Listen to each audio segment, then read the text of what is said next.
Is Pope Leo being too political?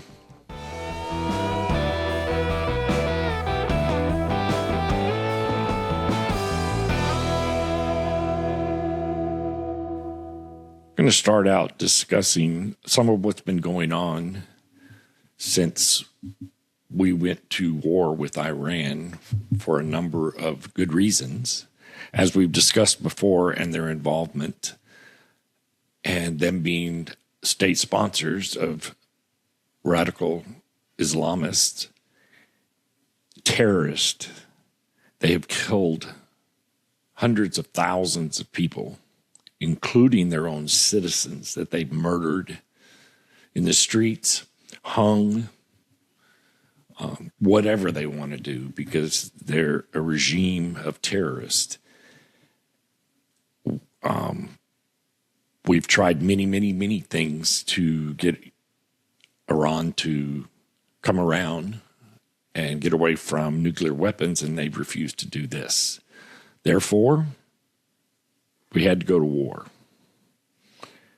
because there was too much evil there, too much death taking place, and too much of a possibility of them having a nuclear weapon so they could kill millions. Not just hundreds of thousands, but millions. And that's what they want to do. I've discussed radical Islam a considerable amount on this show already, and I will continue to discuss it because I'm totally against it. And we in America are in trouble. And we have to face that trouble head on and stop it. These people don't want us around. So, my question is Pope Leo being too political? Yes, there's doctrine and all that talks about not having war, not going to war. He says that praying, people that are at war praying to God, God's not listening. That we are wrong, the U.S. and Israel, for going to war with Iran. He condemned us for doing it and said our hands were full of blood. When I say us, I'm talking about America. Who's he really talking about, I believe? Donald Trump, Prime Minister Netanyahu. What about Iran? What about all the people they've killed? What about all the bad they've done? What about the hatred they have? I'm not saying all Muslims are bad. There are good Muslims that have come to this country, assimilated into this country, and want to be Americans. But there's also radical Islamists in this country that want to kill us and wipe us out. I keep digressing. I need to stick to this topic. He said, speaking on Palm Sunday, that we had blood on our hands and prayed that we would stop fighting and we'd reject all the war and the evil. And like I said, scriptures do state that we shouldn't go to war. Isaiah's rejection of hypocritical prayers from violent hands. I mean, the Pope said this. Morally, he said it's not good. It's war is always defeat, and we should live as Jesus wanted us to live and as God wants us to live, without war, in peace, and to work with people, not to kill people.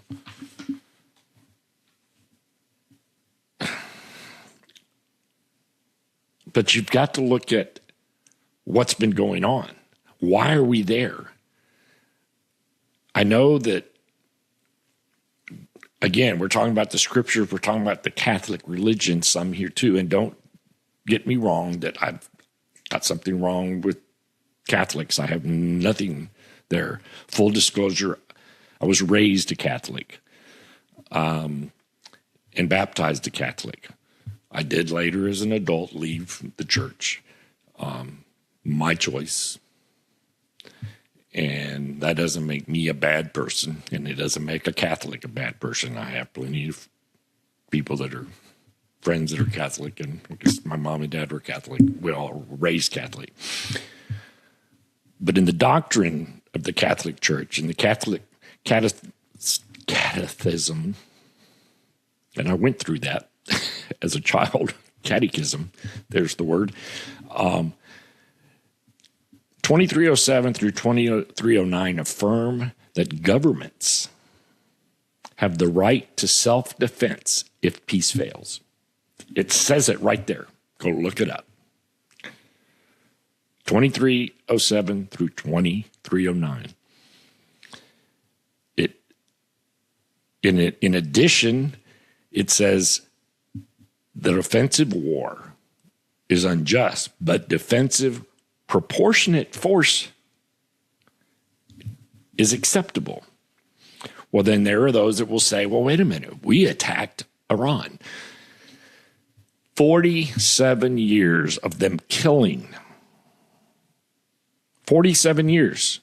They have murdered Americans, they have murdered Iranians, they have murdered people from all different kinds of countries. They are state sponsors of terrorism. They're killing Christians in Nigeria. You have to look at the big picture. My opinion, I feel the Pope is getting a little bit too political. I get where he's coming from. Hey, none of us wants war. We all want peace, okay? Don't take me wrong. I'm not a warmonger. None of us wants war. It's terrible. But sometimes it's absolutely necessary. And this war is absolutely necessary in order to protect millions, not just Americans, but people all over the world. A risk to us doing this also that people might be looking at is that it kind of blurs the lines. Who's the aggressor here? Who's the defender here? And that's part of what's happening, in my opinion. People are calling us aggressors because we went to Iran and started bombing them. This was after 47 years of them killing people, of them threatening us, of them saying they want nuclear weapons so that they can kill. If you read what they say, go and read it. They want to annihilate all of us. Okay? We're not the aggressors here. We're the defenders, and we're not just the defenders of the United States citizens. We're defenders of everyone in this world who isn't a radical Muslim. I feel very strong, if you can't tell, about this subject. Like I said, the Catholic Church primarily through the Catechism, 2307 through 2309, they urge avoiding war at pretty much all costs. If at all possible, don't go to war. And you know what? Some people seem to think that Donald Trump likes war. Think back, and how many wars has he stopped since he became president? The man does not like war. But sometimes you must go on a defensive and take care of an issue that is out there. And that is what is happening right now. It won't be much longer. Iran's getting wiped out. And when I say Iran, again, it's the radical Islamist out there. The people, the majority of the people of Iran want this. We are doing what has to be done. We tried to negotiate. We did so many things to try to prevent this from happening, and Iran refused to listen. So we started bombing them along with Israel because we have an obligation to the world. Again, it's not just the United States of America who We are the huge, big Satan that they want to wipe out. And Israel's the little Satan they want to wipe out. Go read. I'm not going to sit here and read everything there is about it, but you go and read what it says. The war, that they want all of us wiped out. Again, as I commented about, as long as the danger of war persists, and this is in 2308, we're talking about 2307 through 2309, and then it's in 2307, or 2308, I'm sorry, as long as the danger of war persists and there is no international authority with the necessary competence and power, governments cannot be denied the right of lawful self-defense. Once all peace efforts have failed, all the peace efforts failed. We tried over and over and over and over and over again to negotiate with these people. They would not negotiate. I spoke about it in a previous podcast. Their enrichment was right there. There's no reason for them to have the nuclear enrichment that they have. They could have a bomb within weeks, and they were about to. We've also found out since the war started that they could send missiles further than they ever said they could. They lied to us again. They have lied and lied and lied. So we did what we had to do. In 2309, again, the CCC, legitimate defense. This is legitimate defense. This is not us being aggressive, being the aggressor. Yes, we had to get aggressive, but that's what happens when you're defending yourself. You have to turn it around, quit defending, and get aggressive and take care of it. But we have been on the defense for 47 years. Many, many women have been murdered. Men have been murdered. Children have been murdered. It was time. We went in there. It says, strict conditions must be met before. It says, damage from aggressor is lasting, grave, and certain. All other nonviolent means are impractical or ineffective. Done it. Been there. Serious prospects of success. Yep, we got real serious prospects of success. Arms use produces no evils graver than evil, and we're not. We're going in there, and we're going to let the Iranian people take over their country. The doctrine that we're using is to take everybody out, get rid of it. Now, here's where am I? What's my opinion? Again, I respect the Pope. He's the leader of the Catholic Church. And people should listen to him. He has a lot of knowledge, wisdom. He knows the doctrine, the Catholic doctrine,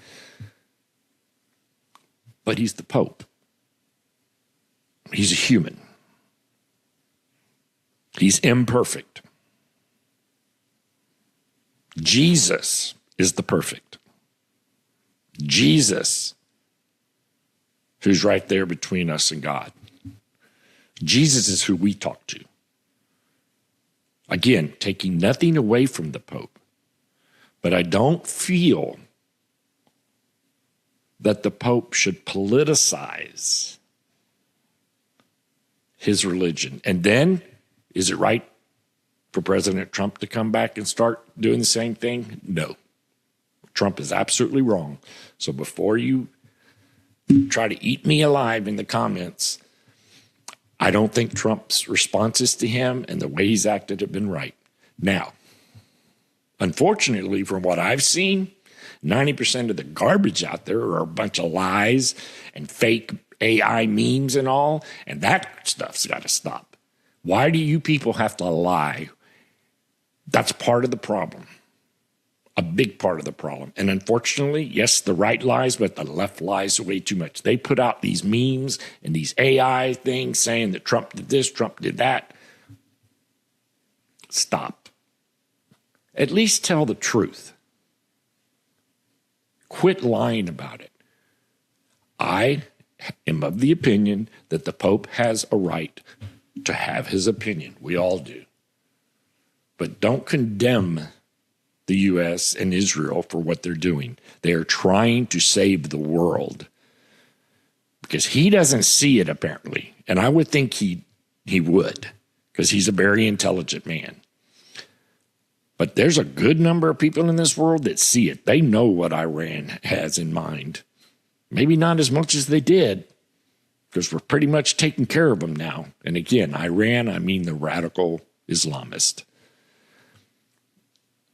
So what I'm saying is, I wish the Pope would give his opinion, but try to stand more with the leaders that are on the right side and condemn the leaders on the wrong side, like Iran, like radical Islamists, and stop condemning the good guys.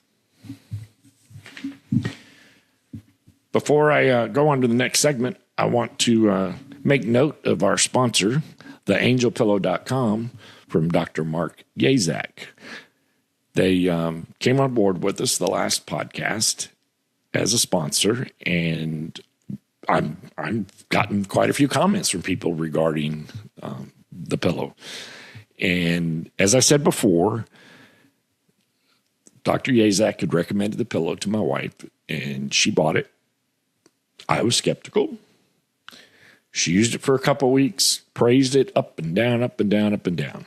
So I said, well, I guess I'm going to buy me a pillow. So I bought the AngelPillow, and I noticed a difference the very first night. I still sleep with it, and sleeping with it for, I don't know, a month or two now. I've been through a lot of pillows. We love the pillow.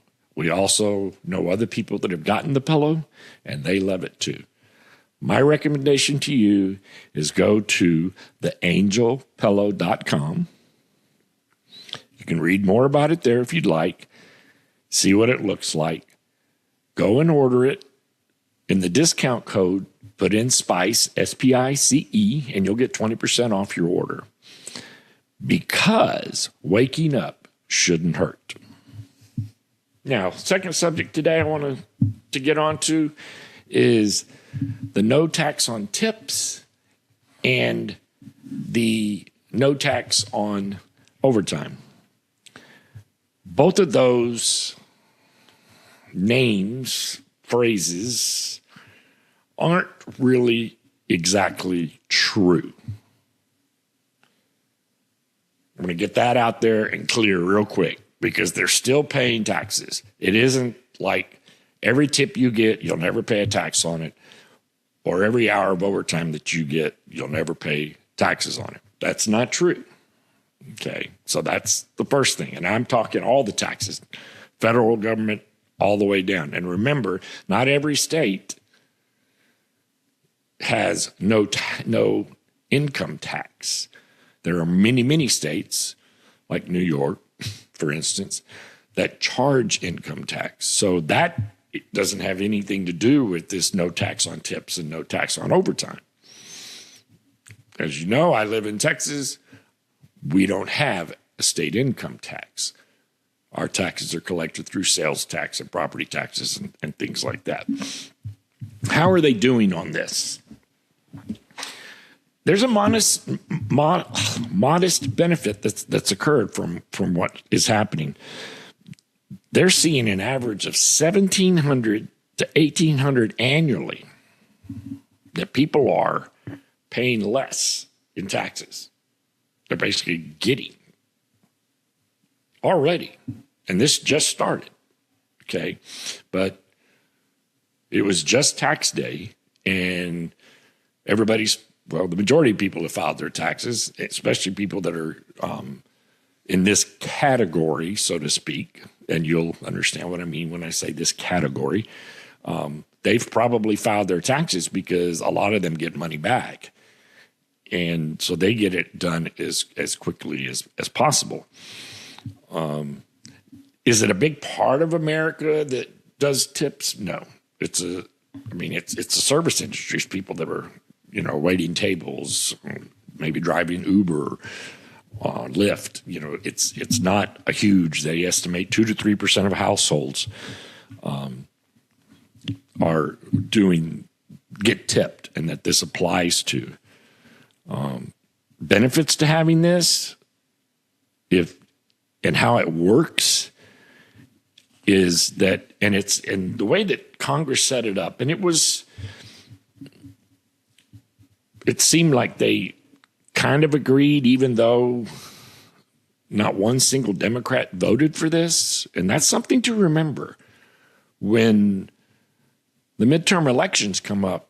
Remember that none of the Democrats wanted people to get more money in their pocket. That's what it seems to be to me. Now, you also know from my last podcast that I don't like consolidated or omnibus bills. Consolidated or omnibus bills. This was one of those. Okay? And it should have been a single one-item subject, like every bill should be. So then we could have really clearly seen who was in favor. But in my opinion, from what I'm seeing, that no Democrats voted for this. They didn't want people to have more money, even though they say they always want people to have more money, and they look out for the little guy. That's their term, not mine. And here's how it kind of goes. Anybody that's above 150,000, one person, or 300,000 for two people, husband and wife, they don't qualify. Okay, so this is for the everyday Joe, as people might say. It's not for wealthy people. I hear a lot and have heard a lot how, especially Republicans, are always trying to give more money back to the rich guys. But again, this was something that Republicans wanted. It was Trump who brought it out, no tax on tips. It wasn't his idea, though. It was an idea from a waitress, if I'm not mistaken, in Vegas, that came up to him and said that. And he thought it was a great idea, and he went with it. And he doesn't claim that it was his idea. It came from this young lady. But it's out there. As I said, 151 person, 300, a couple don't qualify. And how it kind of works, kind of break it down. If you're making $50,000 and your tips are $5,000, it's about a $600 tax cut. And you go, $600? What am I going to do with $600? Well, come on. This person's only making $50,000. $600 is a lot of money to them. Okay? $600 is a lot of money to me. So I think it's great. But let's just say they made $75K and made $10,000 in tips. Tax cut of $2,200 for that single person. That's huge. If they need a new vehicle, they might be able to go get a new vehicle. If they need help paying their child's daycare or something, that's going to help. There's a lot of benefits to that. Now, it's a little bit different when you're talking about joint. When you got two people and they make $100,000 between them and they get $6K in tips, it's only $720, but it's still $720. I haven't paid childcare in a while. $720 for childcare. That may cover part of it for a week. I don't know. I think it's more than that now, but I don't know for sure because I don't pay for it. There are some limitations and drawbacks, and that was because Congress wanted to ensure that people couldn't take advantage, and that because there's one of the big things that Congress had a problem with is they're like, look at all the money we're not going to collect into the federal government to spend on what we want or what the consumers need. on roads, on everything else. So they did different things that kept it from giving you too much. Like I said, they didn't want people that were making too much money to qualify for it. So that was there. If you don't make enough money, then you're not going to get any kind of a benefit from it. And if you're somebody who every year when you file your taxes, you're already getting money back and you're not, then you probably won't see any benefit there either. So it has to be, it's not the lowest, but if you're in the service industry where you're getting tipped, then the majority should be benefiting from it. The reach, again, is not very big for no tax on tips because only 60% of the tipped households actually benefit from it. And only 2 to 3% of the people in the workforce are those people. So it's not a lot of people, but it is benefiting some people that would be considered lower income. They're not rich. They don't make millions, okay? So the benefit of these tax breaks did not go to the wealthy. It went to people who were hardworking, blue-collar people. That is really the better way for me to put it. I don't like lower income. Just because somebody doesn't make as much money as somebody else, lower income, I don't like that way that sounds. It's capped at this time. It ends in 2028 when President Trump is no longer president, unless he's reelected. That's a joke for those who lose their minds. He can't be reelected. He can't run again. But there's been so much noise about that I find so hilarious. So I had to throw that out there. I mentioned that Congress was worried because they're saying it's going to cost $100 billion plus in tax revenue, and they're worried about how it's going to affect the federal government and their spending. Well, maybe don't spend so much money on dumb things. Overall, it helps mid-income tipped people. It keeps more cash in their pockets. They still have to report the tips. It has to go into the payroll, but they make more money. And these people typically need more money than the rich, as y'all would say, or some people would say. And let's think about the overtime benefits. It's a significant boost to quite a few people. A lot of people are asked, hourly wage people, mid-income, are asked to work overtime on a regular basis. And a lot of them would do it because they like the extra pay, but sometimes it would put them in a higher tax bracket, so they'd end up paying more in taxes, so they really didn't make quite as much more. They made more, but not quite as much more. So sometimes they'd say no. Well, what they're seeing is because of this benefit for overtime, they're seeing more people willing to work overtime because they're not worried about paying the extra taxes, even though the way the law is written, it kind of isn't perfect. The average savings, they're saying, is around $1,400 from what I'm reading here. And they're also saying that there's record refunds. People are getting refunds of $3,400 plus. And that's a nice chunk of money to get, especially if you're someone that's, making $50,000, $60,000, $70,000 a year. A nice $3,400, $3,500 check coming in the mail, coming back that you put in is nice. And it's about an 11% increase over previous years. So that's a nice chunk. So it was a good thing.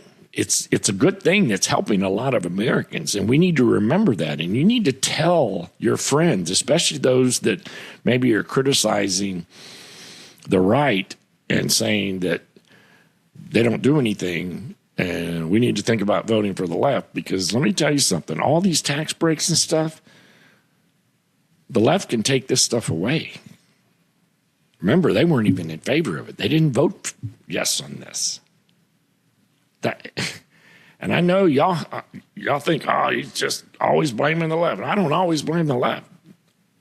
I think in the last segment I mentioned that I don't like the way Trump's responding to the Pope. It's wrong. Okay? He's wrong. But doing this is right. It's a good thing for a lot of people. And not only does it give them more money, but it ends up being spent, so it helps the economy. So once we get through this war that we're in and fuel prices come back down, things will be a lot better, especially for these people that are bringing home more money. Now, to kind of explain, I kind of mentioned that it's not really no tax. When we're talking about overtime here, the half is free. You can now deduct the premium portion, 0.5 and 1.5 times pay of your overtime. Okay, so you're not getting 100% of that. They are benefiting from it, which is awesome. But again, Congress made sure that they fixed it so that they didn't give too much money back to the average citizen that is paid hourly and getting overtime. There's also single filers can only deduct up to $12,500, and multi husband and wife $25,000. So again, there's even a maximum. So if you make too much money, boom, you're not going to get to do anything else. You're going to get the minimum, and that's it. It is helping the middle class, the hourly earners. Those of you on salaries, you know what you're going to get every 2 weeks or every month, every year. You know what your pay is. Hourly earners don't. They have to kind of guesstimate, and they don't know if they're going to work 5 hours of overtime this year or 105 hours or whatever. So that makes a difference of what they're going to make. So it helps. Now, I told you the benefit. They can benefit the $12,500 or the $25,000. What they can earn, if they earn, a single person earns more than $150,000, then they don't get any more break. And if a couple, $300,000. So again, they don't get it if they get too much money. And this again was Congress not wanting wealthier, I guess, for lack of a better word. We don't want to benefit the rich, even though somebody making $150,000 isn't rich. But that's what they did. The target, again, was for blue-collar workers, for people who work overtime. And a lot of times overtime means working at nighttime or working on a weekend, because if you work 8 to 5, where do you get your overtime? That's later. And I mentioned that it has changed the thinking of some of these people. They wouldn't do it because they were worried about overtime putting them in another tax bracket. And also now they're not. They know that when they work, they're going to actually bring home more money. And they can maybe plan to do something, maybe take a vacation and take their kids somewhere because they can't afford it. They've never been able to afford to take a vacation, perhaps. Maybe they've got 3 or 4 kids and they're, a mortgage and 2 cars. I mean, so this helps them greatly. They have to, of course, file their taxes just like they always do. They have to report all of their income. They can't hide this income. The government still knows what they made, but they get a break and they get to have more money. Bottom line, I think this is a great thing. I talked about this on previous podcasts about how we had to pass the big, beautiful bill, which, again, at the same time, I don't agree with big, beautiful bills. I like single subject bills. They weren't going to do it on this occasion, so basically it had to go. And the American citizen, the blue collar, the hardworking folks have benefited from it. And it's a wonderful, wonderful thing. The last segment I'd like to talk about today is controversial, like most of the stuff I talk about. And it's birthright citizenship. You want to light up some people? You want to see some heads blow up? You want to get some people screaming and shouting, fighting with each other, which is so stupid. I see it. I have friends and acquaintances who will call me so many different names and yell and scream at me and call me an evil human being and Satan and whatever else they want to call me, because I don't believe in birthright citizenship anymore. When the 14th Amendment was adopted and ratified, it was a good thing. Absolutely good thing. It is not a good thing anymore, because anybody other than a foreign diplomat's child that is born here automatically becomes a U.S. citizen. There are networks, for instance, from China, who bring women here right before they are ready to give birth and have their children born here so that they can declare them an American citizen. Then they get all kinds of rights. They go right back to China and live in China.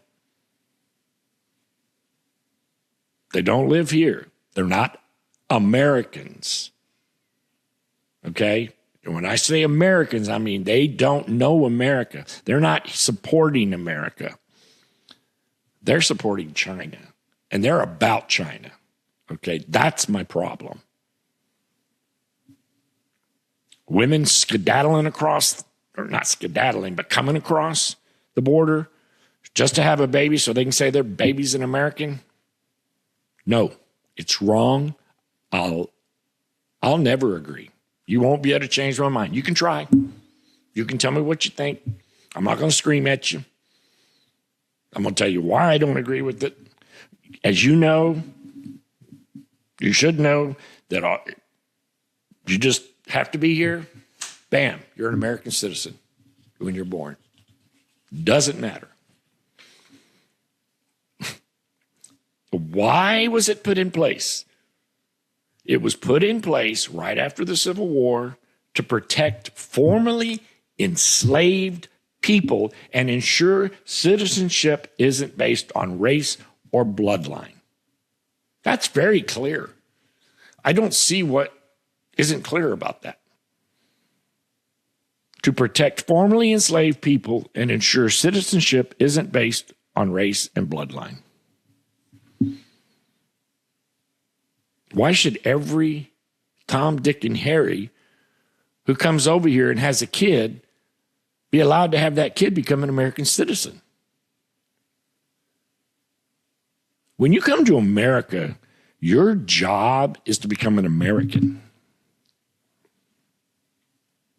To speak English, even though it's not a requirement yet. I sure hope it becomes one day. You are supposed to become an American and support this country. You can believe in your heritage, love your heritage, have party. I'm not saying you can't still be part of that, but you're an American. You're here to support this country.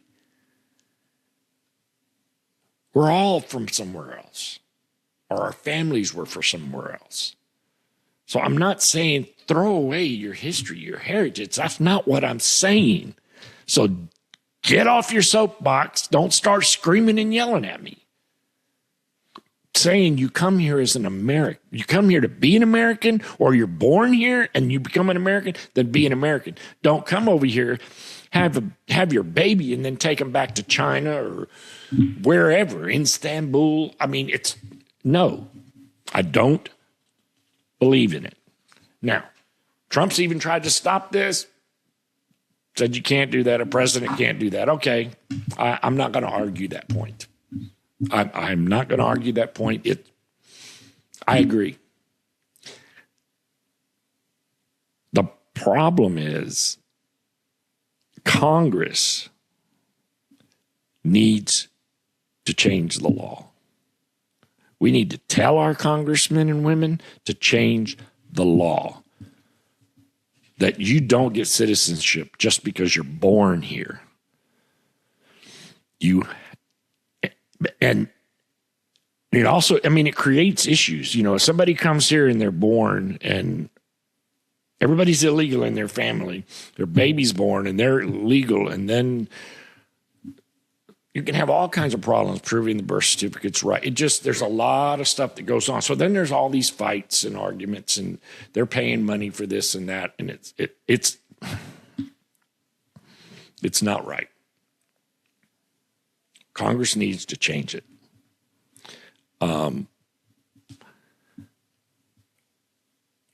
You can look at the 14th Amendment. You can read the 14th Amendment.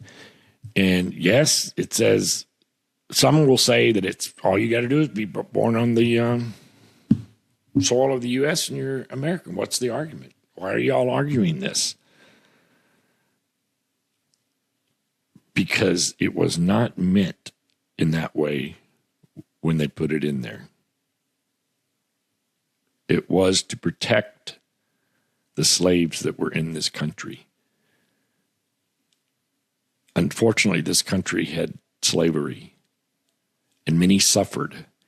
And it was one thing that they did right to try and fix some of the harm that they did to these people they brought. Okay? That's why they did it. They deserve to be American citizens. And they acclimated like you're supposed to, and they are American citizens, and their children are American citizens. Again, if you can't acclimate and truly love this country, then don't come over here and become an American citizen, and don't come over here pregnant and have a kid. You hear about anchor babies, and that's all the time, and it happens from people from not just Mexico. You hear about it a lot. Oh, everybody's against the Mexicans. No, they aren't. We're against anchor babies. We're against women coming here and giving birth to a child, and that child becoming an American citizen, and all the issues that it causes. Okay? We can't assume they're going to become a great American. I'm sure there have been some that have. I'm not saying there haven't. But we can't allow it because terrorists can do it. Like I said, there's networks coming in, bringing people from China, women to have their babies, and you don't think they're up to something?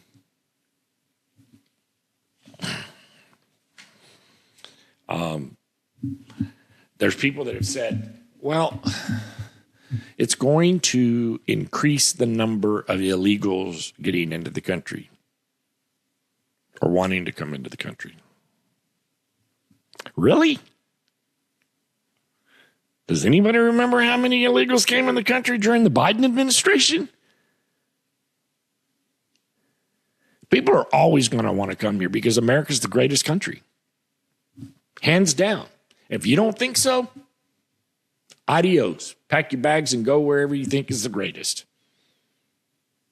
I'm not putting down other countries. I'm just saying this is the greatest country ever. 250 years and look at what we've done. Perfect? No. Great? Yes. American people great? Yes. Am I saying citizens from other countries aren't great people? They're great. They're fine. I am an American, and I believe in America. But they argue that it could increase people trying to get into this country. Okay, that's what we have the Border Patrol for. And if they get in, that's what we have ICE for. Some of you don't like ice, but chill. Let them do their job. It will, and then again, the whole thing about birth certificates and all of the troubles that can occur when someone's born here and they get, it's government red tape, okay? It would simplify things because you wouldn't just be making somebody an American citizen because they were born here. Now, kind of in closing here, I guess this is a heated subject. It's one that you could sit and disagree and have a calm discussion or a screaming, shouting match with someone over. I believe that most people have a very strong opinion on this subject. I personally think they're wrong if they think that every child born here should automatically become an American citizen. My opinion. You're entitled to your opinion. Not going to hate you for it. I'll disagree with you. I'll try and talk you out of it. I won't scream and shout at you. I won't think less of you. Even though people scream and shout at me and think less of me for my opinions. I don't really care. The spectrum it's crazy. And like I said, there's the radical right and there's the radical left. There's probably the radical, born in America, you're a citizen, not born in America, or born in America, you're not a citizen. I'm sure, but if you think about it, study it, really, you got to look at the negatives to it too. You got to think about terrorism. You got to think about socialism. You got to think about all the other things that it brings, the possibilities of what can happen if everybody, like it is right now, that's born here becomes an American citizen automatically. And that's why it should change. It also wasn't the way it was intended. So it needs to be changed. Congress needs to get to work, put in a new law, a new amendment, change it so that it can't be done anymore. Bottom line, no more automatic citizenship just for being born here. That's the Spice Rack for today. If you think this was nuclear, I'm sure I can get more nuclear for you. If you got any ideas for me, what you'd like for me to talk about, share, let me know. Maybe it's a topic I can talk about. Of course, if you have any comments, I hope you'll give me your comments, and I will do my best to try and reply to everyone's comments.